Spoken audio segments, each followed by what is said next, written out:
आज जो वीडियो मैं लेके आई हूँ वो है chapter 2 acid base salt science में से ग्रेड 10 की क्लास 10 की साइंस के chapter 2 acid base and salts की है।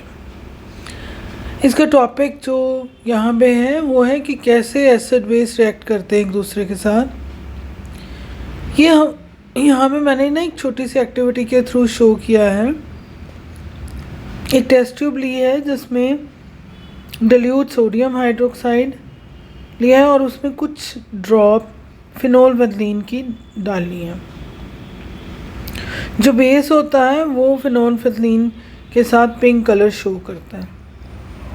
उसी टेस्ट ट्यूब में dilute hydrochloric acid drop by drop हम डालेंगे तो क्या होगा, पिंक कलर धीरे धीरे फेड होगा, लाइट हो जाएगा और कुछ देर बाद वो कलरलेस हो जाएगा, क्योंकि यहाँ पे जो बेस है वो न्यूट्रलाइज हो गया है और उसमें कुछ शायद एसिड आ गया, क्योंकि acid does not show any colour in phenolphthalein. फिर हम क्या करेंगे, उसमें फिर से कुछ ड्रॉप्स सोडियम हाइड्रोक्साइड के डालेंगे, पिंक कलर रीअपीयर हो जाएगा। मतलब जो एसिड है उसने पहले बेस को इफेक्ट को नलिफाई किया, फिर उसके बाद बेस ने एसिड के इफेक्ट को नलिफाई किया। तो यही रिएक्शन है न्यूट्रलाइजेशन रिएक्शन। इसमें होता क्या है, बेस एंड एसिड मिलकर सॉल्ट और वाटर बनाता है। ठीक है, जैसे यहाँ पे हमने ऊपर सोडियम हाइड्रोक्साइड लिया, पहले सोडियम हाइड्रोक्साइड लिया, फिर उसके बाद उसमें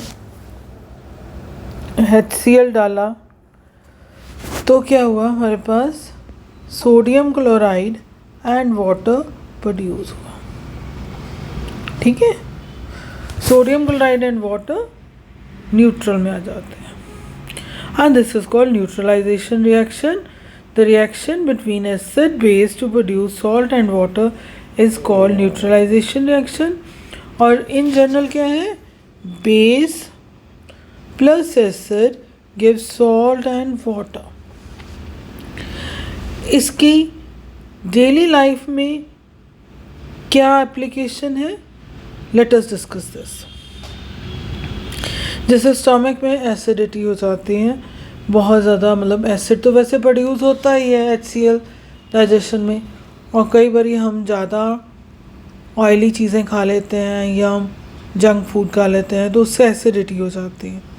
तो then we take antacid, antacid जिसमें बेस है जैसे मैग्नीशियम हाइड्रोक्साइड, वो स्टमक एसिड को न्यूट्रलाइज कर देगा। ठीक है, फिर उसके बाद बेकिंग सोडा, ये भी बेसिक सब्सटेंस है। कई बार एंट स्टिंग कर जाए, चींटी वो फॉर्मिक एसिड रिलीज़ करती है, तो वहाँ पे बेकिंग सोडा लगा देंगे तो न्यूट्रलाइज करेगा, तो हमें आराम मिलेगा। Basic fertilisers can neutralise acid soil. हम एसिड सॉइल का पता लगा सकते हैं, थोड़ा सॉइल लेके उसमें वाटर डाल के फिर उसको आप फिल्टर पेपर से छान कर, तो उसका थोड़ा सा जो वाटर है उसमें हम लिटमस सॉल्यूशन डाल देंगे। अगर वो रेड आता है तो इसका मतलब वो एसिड सॉइल है, ब्लू लिटमस रेड हो जाता है, तो उसमें बेसिक फर्टिलाइज़र डालें।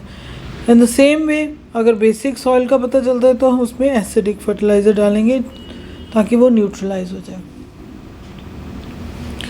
प्लांट्स के लिए न्यूट्रल सॉइल ही ठीक है।